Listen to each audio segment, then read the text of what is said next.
Top FM. More music variety. Top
Assalamualaikum warahmatullahi wabarakatuh. Dan kembali bersama DJ Sabet ya. Kali ini kita akan ada sebuah talk show inspiratif ya, bersama dengan Inspirasi Hikmah Ramadan. Dan Sabet sudah kedatangan seorang tamu. Beliau sangat istimewa sekali ya, karena beliau merupakan guru Sabet. Ya, ada Bapak Sohibi. Silakan Bapak. Halo. Oke, sehat Bapak? Alhamdulillah. Oke. Kali ini Sabet bersama Bapak Sohiwi akan membahas mengenai keistimewaan bulan Ramadan ya. Jadi untuk teman-teman yang mau request ataupun ingin bertanya, bisa langsung WhatsApp di 0856 020 37951. Dan nanti Sabet akan kembali membuka telepon interaktif untuk Anda yang mau bertanya. Nanti bisa langsung via WhatsApp saja ya. Untuk yang mau bertanya via Facebook juga Sabet akan buka di Top FM Bumi Ayu. Oke, sebelum masuk ke materi mungkin Sabet ingin mendengarkan dulu nih untuk beberapa pembuka mungkin ya Pak. Silakan Pak untuk terkait keistimewaan bulan Ramadan. Ada yang ingin disampaikan terlebih dahulu? Assalamualaikum warahmatullahi wabarakatuh. Waalaikumsalam warahmatullahi wabarakatuh. Alhamdulillahirabbil alamin wassalatu wassalamu ala asrofil anbiya wal mursalin wa ala alihi washabihi ajmain. Rabbi shrahli sadri wa yassirli amri wahlul 'uqdatam min lisani yafqahu qawli, amma ba'. Para pemirsa Radio TPM yang dirahmati Allah, kami di sini diberi amanat untuk menyampaikan sedikit tentang keutamaan bulan suci Ramadan. Kami sangat bersyukur karena banyak WA yang masuk pada saya tentang keutamaan bulan suci Ramadan, yaitu tentang Ramadan tiba dan sebagainya. Itu semuanya rata-rata Ramadan tiba.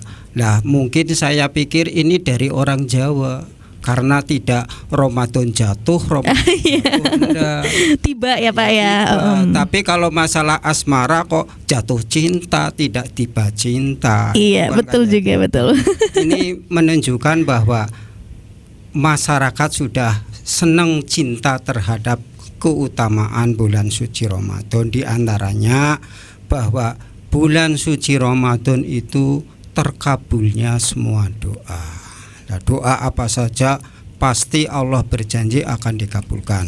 Yang kedua, di bulan suci Ramadan ini ada yang namanya malam Lailatul Qadar. Itu.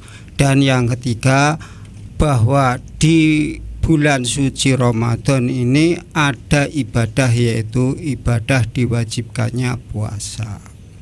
Dan selanjutnya di bulan suci Ramadan ini pintu surga dibuka, pintu neraka ditutup, setan-setan dirantai. Lah ini rantainya kayak apa? Besar sekali, banyak sekali. Iya, banyak sekali setan ya Pak ya. Gimana rantainya?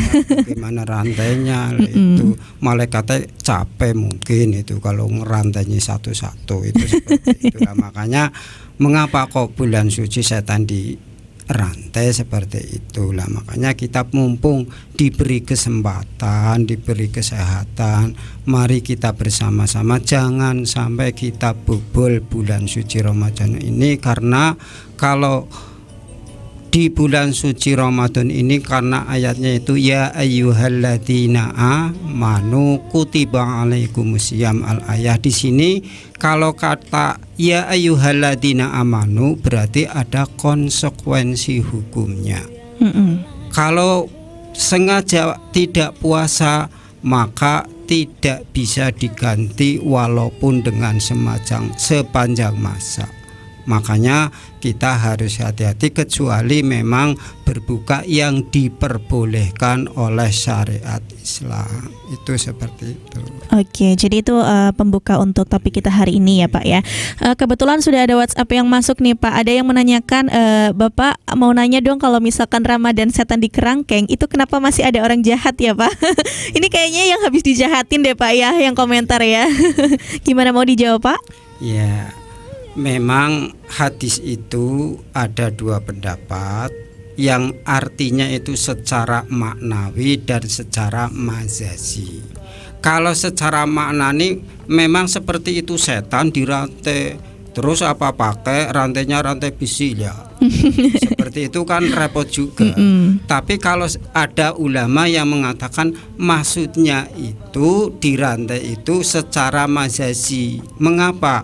Karena dengan berpuasa kita itu akan terhindar dari segala maksiat. Dengan tadarus, dengan taraweh, dengan paling tidak ya tidur. Tidur kan tidak membuat kita berpeluang untuk berdosa. Betul. Nah, itu makanya dengan sendirinya setan itu tidak bisa mengganggu. Kalau tidak mengganggu berarti setan itu dirantai. Itu seperti itu, maksudnya seperti itu. Itu saya setuju dengan ulama yang mengatakan demikian. Mengapa?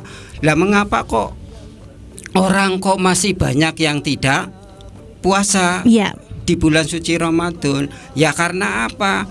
Karena dalam ayat di situ disebutkan bahwa ya ayyuhalladzina amanu kutiba alaikumusiyam. Orang-orang yang berpuasa, amanu. Amanu itu bentuknya fi'il madhi. Fi'il madhi itu sesuatu yang telah lewat. Jadi orang-orang yang berpuasa itu sudah tercatat kutiba, yaitu mengapa lah di sini hebatnya Al-Qur'an. Mengapa pakainya kutiba tidak burito? Karena orang-orang yang beriman itu sudah dicatat di Sidratul Muntaha. Lah itu makanya orang kalau puji-pujian biasanya Allahumma barik lana Fima razaqtana. fi rojaba wasabana wabalihna Ramadana. Nah, mulai dari bulan Rajab itu kita sudah siap-siap untuk mencabut agar apa? Agar bisa dikatakan sebagai apa? Orang-orang yang beriman. Itu kayak gitu. Makanya kita di mana di Jakarta, di mana banyak warung-warung terbuka, silakan. Itu nggak masalah karena orang-orang yang nggak puasa sudah dicatat di sana gitu di Sidratul Muntaha. Jadi memang sudah ada kisi-kisinya ya Pak ya. Berarti kalau misalkan ini kalau kita bicara toleransi ya Pak ya. Berarti kalau misalkan ada warteg yang buka di bulan puasa itu menurut Bapak berarti fair-fair aja ya. Fair-fair aja, nggak masalah. Coba kalau ibu-ibu sedang masak haid semua, masaknya gimana? Iya benar-benar. Warungnya tutup. Iya, apalagi karena memang anak yang ya mungkin masih belum balik atau 5 tahun ke bawah kan masih butuh untuk makan-makan ya Pak ya. Oke, Sabit kebetulan juga pernah nih membaca di sebuah artikel itu pernah di Turki 2005 itu ada penelitian mengenai tingkat kejahatan di masa Ramadan. Jadi memang pas di puasa Ramadan ini di Turki itu sama di Arab Saudi ya Pak, kalau nggak salah memang kejahatannya tuh menurun begitu. Bahkan sampai sekitar 45% gara-gara puasa Ramadan Pak. Ya, ini benar-benar emang ya Pak Sohibi ya tahu aja ya. Makanya di situ dirantai, artinya dirantai tidak bisa menggoda. Iya, betul. Maksudnya dirantai itu bukan yang setan benar-benar diikat ya Pak ya. Oke, kemudian ada yang nanya juga nih Pak, kita kan memang nggak membahas untuk keutamaan ya Pak ya, tapi bolehlah ya Pak sedikit. Ada yang menanyakan terkait sebenarnya apa sih perbedaan dari keutamaan dan keistimewaan Ramadan gitu Pak spesifiknya. Kalau keutamaan itu kan sebelum kita melakukan pekerjaan, apa saja utamanya tadi sudah saya sebutkan. Kalau keistimewaannya karena apa? Kita setelah melakukan perbuatan itu ada asarnya, ada bekasnya, baik dari segi kesehatan dan lain sebagainya. Itu hikmahnya itu di situ. Jadi, berarti itu masuknya di keutamaan. Iya, Kemudian yang di keistimewaannya Pak? Keistimewaan Ramadannya. Ya, keistimewaan Ramadan memang berbeda dengan bulan-bulan yang lain kan di situ. Karena apa? Ya, kita itu dengan berpuasa otomatis tadi pertama menambah ibadah, kedua itu pahalanya itu dilipat gandakan. Doanya dikabulkan, itu seperti itu. Bahkan ya tidurnya saja pahala, kan pahala. Ini keistimewaannya di situ, tidurnya pahala, apalagi ibadahnya, kegiatannya begitu. Itu seperti itu. Oke, jadi kalau misalkan hari-hari itu yang paling favorit katanya hari Jumat ya Pak ya. Tapi kalau misalkan bulan itu yang paling favorit bulan Ramadan. Betul ya Pak ya. Oke, sekali lagi untuk temannya yang mau bertanya, Sabit akan nanti dibacakan via WhatsApp ya dan juga Facebook. Dan ini sudah ada yang baru saja masuk Pak ya. Dari siapa nih? 8216. Assalamualaikum warahmatullahi wabarakatuh. Waalaikumsalam warahmatullahi wabarakatuh. Oke, saya hamba Allah. Masya Allah Pak, dari hamba Allah ya, dari alumni MAN 2 Brebes. Mau bertanya kepada Bapak Haji Sohibi, gimana Pak, apa kabar? Baik Pak? Baik, Insya Allah baik ya. Saya mau bertanya Pak, bulan puasa kan bulan yang mulia, bulan penuh ampunan Allah ya Pak. Ada teman saya, dia berkeinginan untuk memperbaiki diri untuk selamanya memohon ampunan di bulan Ramadan. Nah, bulan penuh ampunan ini dia mempunyai dosa besar begitu Pak katanya. Atau istilah kata dosanya seperti buih di lautan. Dia selalu memohon ampunan ke Allah atas dosa-dosanya. Dia mempunyai sifat khawatir dan memohon ampunan kepada Allah tidak akan diampuni dosa-dosanya oleh Allah. Karena dosanya banyak ataupun besar kata temannya itu. Sedangkan Allah itu kan katanya Al-Ghafar mungkin ya Pak ya. Terus bagaimana penjelasannya Pak gitu? Gimana Pak? Masalah dosa, berapapun dosanya manusia, kalau beristighfar dengan sungguh-sungguh diampuni. Banyak kisah orang yang membunuh 99 orang saja diampuni. Nah, ini karena apa? Yang penting yakin kita Allah itu Maha Pengampun. Itu saja, jangan ragu-ragu. Karena apa? Di sini bahwa seseorang yang benar-benar ikhlas minta pengampunan itu akan dirahmati oleh Allah. Ada dua sahabat itu, ini hadisnya sahih semua. Yang satu itu ahli ibadah, yang satunya ya banyak dosa itu. Banyak dosa, akhirnya yang teman yang baik itu mengatakan kamu itu dosa melulu, nggak bakalan masuk surga itu kayak gitu. Akhirnya udah, kalau saya ya saya, kamu ya kamu. Tapi ternyata apa? Setelah meninggal dikisahkan bahwa yang masuk surga itu yang banyak dosa.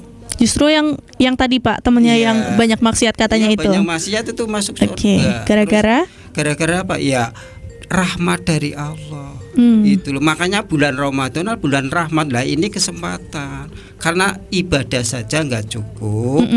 Tapi kalau kita mendapat rahmat dari Allah, ya semuanya udah beres. Itulah makanya mengapa dia masuk surga, karena rahmatnya dari Allah Subhanahu wa taala. Lah itulah makanya kita benar-benar bertobat di bulan yang penuh rahmat ini. Itu seperti itu. Insya Allah ya diampuni. Jangankan dosa kayak apapun, Allah Maha Pengampun. Tidak seperti saya, seperti manusia, kalau minta malah marah. Wani piro gitu ya Pak ya. Oke, jadi seperti itu ya untuk 8216, bahwasanya sebenarnya kita itu nggak berhak untuk menilai ya Pak ya. Intinya dijalanin aja, dilakuin aja yang terbaik gitu. Ya banyak-banyaklah melakukan hal-hal yang positif gitu ya, supaya terhindar dari hal negatif, dan nanti biar Allah ya Pak yang kasih rapot ya Pak ya. Oke, selanjutnya nih Pak ada titipan juga dari netizen ya. Ada yang nanya, Bapak kalau misalkan puasa itu lebih utama puasa Syawal atau puasa Ramadan gitu Pak? Ya lebih utama puasa Ramadan. Sesuatu puasa Syawal kan sunnah. Iya. Hebatnya sunnah itu tidak bisa mengalahkan wajib. Iya, ya, betul. Contohnya waktu kisah Malaikat Jibril. Malaikat Jibril waktu diciptakan itu bersyukur kepada Allah dengan sholat 2 rakaat selama 400 tahun. Itu kayak gitu. 1 rakaat 200 tahun. Berarti 2 rakaat 400 tahun. Nah, terus Malaikat Jibril tanya, ya Allah, pahalanya apa orang sholat surga ma'wa? Lah bagaimana dengan umatnya Nabi Muhammad yang sholatnya cuman kayak manuk trinil jendal-jendil selesai gitu. Dijawab oleh Allah bahwa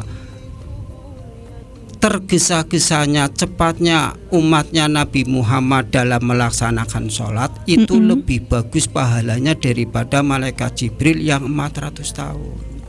Wow. Kenapa? Karena Malaikat Jibril itu melakukan tanpa perintah. Tapi umatnya Nabi Muhammad itu karena perintah. Nah inilah sesuatu yang diperintahkan itu pahalanya lebih besar daripada yang tidak diperintahkan, walaupun hal itu baik. Itu seperti itu. Itu tadi yang Bapak di awal dijelaskan ya Pak ya, kenapa puasa itu puasa Ramadan itu wajib begitu ya Pak ya. Jadi kalau semisal ada yang wajib dan sunnah itu diselesaikan yang wajibnya dulu gitu ya Pak. Nah kemudian ini sahabat sekalian cerita ya Pak ya. Jadi ada beberapa yang curhat katanya bulan Ramadan tahun kemarin itu dia punya hutang puasa gitu. Nah dia tuh belum bisa melunasinya sampai sekarang Pak. Bayangin orang ya ibaratnya kayak hutang duit aja ya Pak ya. Masa selama setahun gak bisa dibayar gitu. Apalagi ini yang puasa gitu loh Pak. Nah pertanyaan dari salah satu teman sahabat ini adalah, gimana caranya kalau misalkan kita tergolong mampu, ibaratnya dia masih sehat, masih muda gitu, kemudian dia nggak bisa bayar utang puasanya di tahun lalu gitu. Gimana Pak? Bagusnya gimana? Bayar fidyah atau apa gitu Pak? Kalau selagi masih sehat, itu nggak bisa bayar fidyah. Nggak bisa. Ya, kecuali memang kalau menurut Imam Hanafi boleh. Saja. Tapi kalau menurut Imam Syafi'i nggak bisa. Selagi masih mampu, lakukanlah puasa. Nah ini seperti itu. Kecuali memang ada hal yang diperbolehkan seperti orang tadi hamil, menyusui, itu boleh berbuka. Tapi niatnya kalau menurut Imam Syafi'i, kalau kita hamil berbuka niatnya itu bukan karena anak, tapi Karena dirinya sendiri dari kesehatan. Jangan karena anak. Kalau karena anak, kalau menurut Imam Syafi'i ya harus membayar fidyah dan kodo, itu seperti itu. Tapi kalau niatnya karena memang misalkan kesehatannya terancam begitu, itu nggak bayar fidyah ya Pak? Enggak bayar fidyah. Ini nih yang banyak sering kali keliru ya Pak ya. Kalau misalkan di lingkungan Sabit sendiri itu banyak banget yang misalkan lagi hamil, terus mereka nggak puasa, katanya alasannya kasihan nih bayinya gitu ya Pak ya. Terus nanti ada juga yang masih sehat, cuma karena haus gitu Pak, habis belanja gitu ya Pak. Terus katanya udahlah gampang nanti dibayar fidyah gitu. Itu salah ya Pak ya. Salah. Fidyah itu ya bagi orang yang sudah ya, walaupun ada yang membolehkan, tapi kita lebih hati-hati lah. Seperti tadi kalau pertanyaan yang orang yang jompo yang tidak bisa lah, itu baru membayar fidyah. Fidyah itu ya, yang namanya fidyah itu tidak hanya sekedar beras 6 on, itu yang kurang pas. Yang namanya fidyah itu memberi makan kepada fakir miskin. Berarti memang sama beserta lauk pauknya gitu, makan itu. ya Pak.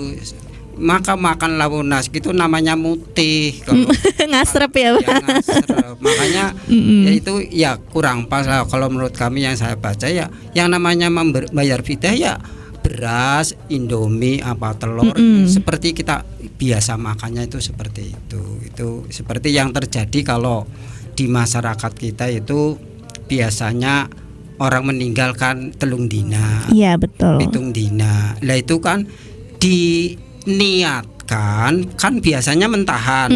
Nah, mentahan itu diniatkan bayar fidyah gitu. Itu bisa Pak. Bisa. Makanya mengapa ulama seperti itu? Karena apa? Kita tidak ngerti sholatnya itu diterima atau tidak, sah atau tidak. Karena orang biasanya kalau kena penyakit dan sholatnya itu banyak kotorannya dan lain sebagainya, lah itu makanya di situ itu biasanya rehol matil waktu ya, makanya keluarga itu mengganti dengan membayar fidyah itu untuk hati-hatinya itu. Oke, jadi itu sebenarnya untuk manfaat kayak 3 hari, 7 hari orang meninggal ya Pak ya. Oke. Iya sih, Sabet juga pernah mengalami itu. Jadi dulu neneknya Sabet kan sempat sakit sebelum Ramadan. Nah kebetulan pas sebelum Ramadan itu meninggal. Dan kebetulan kan ada sampai 3 hari, 7 hari gitu ya Pak. Udah gitu fidyahnya juga tetap dibayarin. Berarti itu sebenarnya salah ya Pak, kurang tepat mungkin ya. Oke, nanti kita akan kembali membahas mengenai beberapa keistimewaan Ramadan. Dan kalau misalkan Top Mania ingin bertanya juga, insya Allah ya akan kami jawab selama mampu gitu ya Pak ya. Top FM. More music variety. Kembali lagi di 95.1 Radio Inspirasi kita semua. Dan kali ini sudah kembali lagi di Inspirasi Hikmah Ramadan bersama dengan Bapak Haji Sahibi ya. Beliau merupakan salah satu orang yang Sabet kagumin ya. Jadi Pak Sahibi ini dulu orangnya tuh humoris ya Pak ya. Orangnya humoris tapi nggak pernah ketawa. Itu dia yang bikin orang-orang tuh kayak ini sebenarnya lagi ngelawak apa enggak sih kayak gitu. Orangnya tuh serius, asik banget gitu ya. Dan kali ini Sabet merasa sangat bersyukur sekali bisa bertemu lagi dengan Pak Sohibi gitu ya. Sekali lagi untuk Top Mania yang ingin bertanya bisa langsung WhatsApp di 0856 020 37951 ataupun via Facebook ya. Oke, sudah ada yang masuk lagi nih Pak. Jadi ini pertanyaannya menarik sekali ya, tapi ini sepertinya banyak sekali orang yang bertanya-tanya seperti ini. Boleh nggak Pak kalau orang puasa Ramadan rajin tapi dia nggak pernah mau sholat raweh, itu boleh nggak? Boleh. Kalau ya? sholat raweh kan sunnah, itu sunnah. Tapi kalau puasanya kan wajib. Jadi cuman untuk melengkapi lah. Karena apa? Kalau yang namanya wajib ibarat itu celana, iya celana. Tapi kalau sunnah itu ya ikat pinggang. Sunnah itu ikat pinggang. Iya. Tapi kalau wajib itu celana. Lah sekarang mau sunnah apa mau wajibnya dulu yang dipakai? Iya, wajibnya dulu dong. Iya, wajibnya dulu. Kalau cuman sunnahnya ya dikira gimana pakai ikat pinggang dong, nggak pakai celana kan ya seperti itu kan nggak pas itu. Makanya yang terutama yang wajibnya dulu itu seperti itu. Oke, jadi kalau misalkan ada orang yang bilang Lebaran itu hanya untuk orang-orang yang traweh gitu ya, dan traweh itu maksudnya tuh dianggap berpuasa kayak gitu. Jadi sebenarnya Lebaran itu milik semua orang Muslim ya Pak ya, bukan cuma orang yang traweh aja, tapi yang nggak traweh juga masih tergolong dan masih disahkan puasanya gitu ya Pak ya. Iya. Oke, kemudian ada lagi untuk Bapak, apakah benar tentang keistimewaan Ramadan bahwa Ramadan itu merupakan satu-satunya bulan yang hanya disebut dalam Al-Quran? Ya memang hanya bulan suci Ramadan. Bulan lainnya nggak ada Iya, Pak? nggak ada, karena Oke. itu makanya istimewaannya di situ. Oke, jadi itu adalah salah satu keistimewaan Ramadan ya Pak ya, yang paling bisa kita ketahui. Dan juga tadi disebutkan di awal sama Pak Sohibi bahwa kenapa Ramadan ini istimewa, karena banyak sekali bulan-bulan yang penting, kayak misalkan tadi nuzulul Quran ya Pak, dan lain sebagainya gitu. Nah, terus kemudian ada lagi untuk pertanyaan dari 6132. Bapak, apakah ada ganjaran untuk orang yang menyepelekan Ramadan atau mungkin menganggap Ramadan ini nggak penting? Gitu Pak. Padahal yang namanya puasa Ramadan itu kewajiban yang dikhususkan untuk umat manusia, yaitu bentuknya itu pasif, kutiba. Pasif ya. Kalau pasif kutiba itu seolah-olah yang mewajibkan itu saya, manusianya. Karena apa? Karena begitu hebatnya kita berpuasa, manfaatnya luar biasa. Itu makanya bentuknya pasif.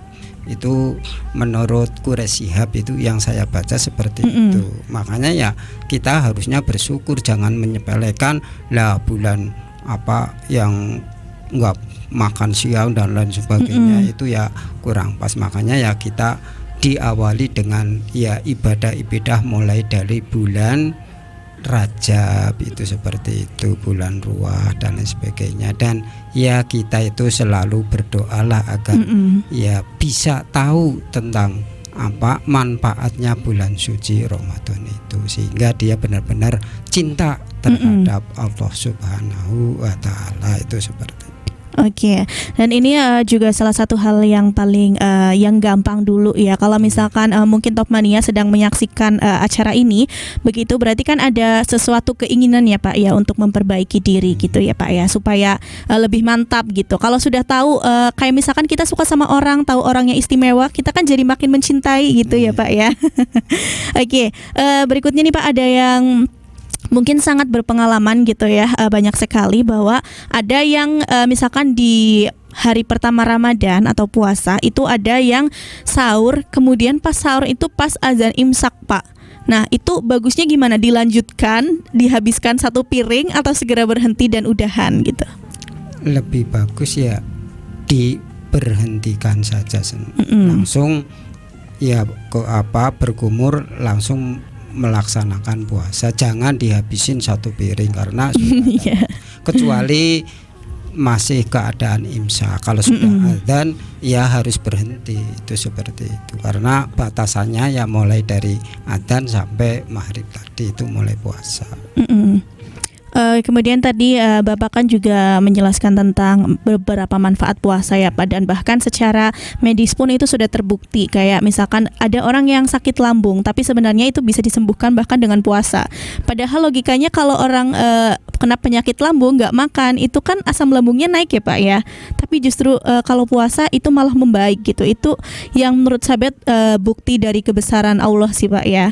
Kemudian kayak misalkan orang mungkin mempunyai kekayaan materi, maka zakatnya adalah uang 2,5%.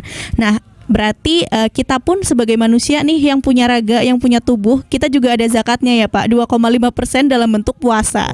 Setuju ya Pak ya? Oke. Kemudian ada lagi, ini dari teman sahabat, kebetulan dia sebenarnya non muslim ya Pak, tapi dia ya sering lah Pak bertanya-tanya seperti itu kayak gitu. Kenapa harus berpuasa selama sebulan penuh, nggak kurang nggak lebih? Sebenarnya patokan itu apa? Patokan dari Ramadan ini apa gitu Pak katanya? Patokan dari puasa Ramadan kan tidak 30 tapi 1 bulan itu loh. 1 bulan. 1 bulan bisa 29 bisa 30. Itu karena pada masa dulu itu ada orang yang berpuasa pada masa-masa dulu itu sampai 50 hari gitu, seperti itu. Makanya pada masa Nabi Muhammad waktu turunnya itu kewajiban berpuasa adalah tanggal 10 Sya'ban itu. Jatuhnya 10 Sya'ban itu diadakannya mulai berpuasa itu di bulan Ramadan. Itu aturannya seperti itu. Makanya hanya 1 bulan. Itu seperti itu, tidak lebih tidak kurang. Itu seperti itu. Oke, jadi seperti itu ya. Kalau misalkan mau ikut puasa ya nggak apa-apa ya Pak ya. Toh bukan langsung pindah agama juga ya Pak ya. Tapi kan ini juga bagus gitu buat kesehatan ya. Oke, langsung saja ada yang sudah masuk nih dari Mas Boy ya. Ini ada di samping ruangan tapi mungkin lagi mendengarkan Pak gitu. Jadi kita langsung jawab aja. Saya mau nanya, ketika terlambat makan sahur, azan subuh atau sahur gitu ya Pak, sudah bunyi peringatan waktu imsak habis, puasanya sah atau tidak? Itu kalau misalkan ya Pak, tadi kan sudah dijelaskan kalau misalkan lagi sahur terus kemudian adzan imsak, berarti kita harus stop ya Pak. Tapi ini untuk yang terlanjur gitu, gimana Pak? Puasanya batal atau tidak? Yang penting setelah ngerti itu adzan, ya berhenti. Itu aja. Berhenti, jangan dilanjutkan. Lah terus nanti insya Allah ya Allah Maha Tahu lah. Tapi selagi masih imsak sih ya boleh-boleh saja makan, itu seperti itu. Karena hitungannya tuh azan berarti ya Pak ya. Bukan imsak itu ya peringatan aja. Oke, itu dia ya, sudah dijawab ya, sudah jelas ya Om Boy ya. Oke, nanti kalau misalkan mau nanya lagi boleh banget ya, langsung WhatsApp aja. Sebelumnya Sabit akan membacakan dulu, ini sudah ada yang masuk dari berbagai sosial media, ada Facebook, Instagram, SMS dan juga kita ada ini ya, ada grup Top Mania. Nah sebelumnya untuk Top Mania yang sedang mendengarkan itu nanti juga boleh untuk yang mau telepon interaktif nanti akan Sabit jawab ya. Kita dimulai dari nanti deh 4:30 ya. 4:30 nanti Sabit buka telepon interaktifnya. Sebelumnya bisa tanya dulu lewat WhatsApp, terus nanti baru deh dikasih notifikasi, Kak Sabit aku mau telepon gitu. Nanti akan kita angkat, oke? Nah ada juga nih Pak pertanyaan untuk niat puasa Ramadan, apakah harus dilakukan setiap hari atau cukup 1 kali niat saja di awal untuk 1 bulan penuh Pak? Untuk niat dalam hadis itu ya, niat itu sepanjang malam itu. Setiap malam harus niat. Setelah maghrib sampai sebelum fajar itu waktu niat. Itu kalau menurut Imam Syafi'i seperti itu, harus tidak hanya 1 kali dalam 1 bulan. Memang ada yang berpendapat demikian. Yang penting pati-pati malam dan wis ana niat puasa kan. Iya betul. Logikanya ya Pak. Ya, itu Imam Hanafi. Tapi kan sudah ada hadisnya yang jelas bahwa kita harus niat sebelum fajar kan. Itu makanya gini, yang penting itu dengan ikut tarawih otomatis niat bareng-bareng itu seperti itu agar tidak lupa, itu seperti itu. Oke, intinya perkara itu diterima atau tidak itu urusan Allah ya Pak ya. Karena jangankan yang ragu, yang benar aja suka terkadang nggak diterima. Kayak yang tadi kisahnya siapa ya Pak namanya? Itulah pokoknya yang di awal tadi ya Pak ya. Nah kemudian nih ada sebuah tragedi juga nih Pak. Sahabat bilangnya tragedi dulu di zaman sahabat ngekos. Itu kita kan memasuki awal Ramadan gitu ya Pak ya. Terus sebenarnya tuh teman sahabat itu udah sahur gitu. Nah pas paginya dia tuh nggak ingat bahwa dia tuh lagi puasa Ramadan gitu. Dia udah minum, udah makan, pas siang baru tahu bahwasanya ini sudah bulan Ramadan. Nah itu gimana Pak? Sebaiknya diteruskan puasa atau ya udah mendingan nggak usah sekalian? Ya lebih bagus diteruskan puasa. Itu seperti itu. Jangan langsung, karena orang yang sengaja berbuka tanpa adanya dalil syar'i itu ya tidak bisa diganti dengan puasa walaupun sepanjang masa. Itu harus seperti itu.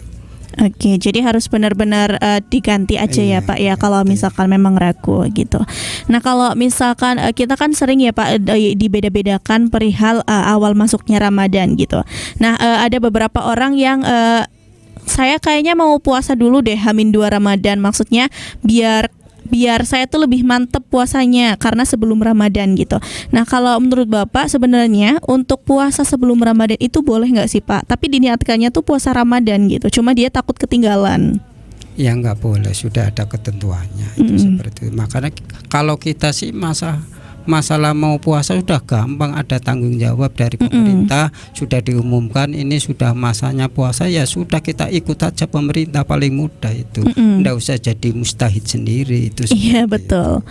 Oke, jadi nggak boleh ya Pak ya, mendingan langsung aja ikutin gitu. Karena untuk menghitung seperti itu juga nggak sembarangan ya Pak ya, sudah ada prosesnya gitu. Oke, kemudian ada lagi nih Pak dari sebagian wanita yang tengah hamil itu memilih tidak berpuasa ketika bulan Ramadan katanya. Nah, seseorang ini mengkhawatirkan kandungannya jika tetap berpuasa. Begitu pula wanita yang tengah menyusui bayi, katanya nggak mau puasa karena khawatir kesehatan bayinya. Nah, bagaimana penjelasannya? Tadi sudah dijelaskan ya Pak ya terkait hal ini. Jadi untuk Top Mania yang sudah request ini tadi baru aja via WhatsApp atau mungkin baru mendengarkan radio gitu ya Pak ya. Tadi sudah dijelaskan sama Pak Sohibi bahwasanya kalau misalkan memang untuk kesehatan sendiri ataupun bayi, kalau bayi nggak boleh ya Pak? Gimana Pak? Kalau bayi boleh ya? Boleh, cuman harus membayar fidyah dan ngontoni juga. Kalau menurut Imam Syafi'i, kalau menurut Imam Hanafi sih nggak masalah. Tapi kalau misalkan memang membahayakan diri itu nggak apa-apa ya Pak ya, ngebayar fidyah. Jadi itu ya Mama Iis ya untuk jawabannya ya. Kemudian ada lagi Pak, ada seseorang yang menderita sakit berkepanjangan hingga beberapa tahun. Nah, ketika itu kakak saya itu nggak mampu menjalankan puasa. Apakah orang itu dituntut untuk mengganti puasanya? Ini kayaknya masih banyak yang bingung tentang fidyah ya Pak ya. Gimana Pak kalau untuk orang sakit? Kalau orang sakit yang tidak bisa untuk melaksanakan qada, ya fidyah. Itu seperti itu. Fidyah aja nggak mungkin umpamanya seperti orang jompo. Puasa bayar qada, ya orang mungkin yang sudah jompo lah, makanya satu-satunya ya bayar fidyah. Itu seperti itu. Cuman yang diperhatikan fidyah itu ya tadi jangan cuma nasi atau beras doang gitu, iya. Tapi harus benar-benar ngasih makan. Yang namanya makan ya ada lauknya kan, itu seperti itu. Oke, itu dia ya. Nah, kalau misalkan orang sakit kayak misalkan sakit telinga atau mata itu kan harus ditetesin gitu ya Pak ya. Itu boleh nggak sih Pak kalau puasa pakai obat tetes seperti itu? Untuk hati-hati ya, nggak usah lah. Nanti biasanya itu sampai ke ini tenggorokan terasa. Oh iya betul, ada kalau yang sampai seperti terasa itu bisa membatalkan puasa. Kalau sampai terasa di sini, walaupun yang namanya batal puasa ya mulai dari makan dan minum, tapi kan karena terasa di sini itu ada yang berpendapat bahwa itu batal, itu seperti itu. Oke, jadi kalau misalkan memang ada efeknya kayak semisal ngerasa asam ataupun pahit gitu ya Pak, itu berarti sudah sebaiknya dihindari gitu ya Pak ya. Oke, itu dia Top Mania untuk sesi kedua ini. Nanti kita akan masih membuka sesi ketiga dan nanti sahabat juga akan membuka telepon interaktif setelah ini. Cuman untuk yang mau telepon, sahabat sarankan untuk WhatsApp terlebih dahulu ya, dan dijelaskan yang mau ditanyakan apa. Nanti baru deh sahabat angkat pas telepon interaktif. Oke? Top FM.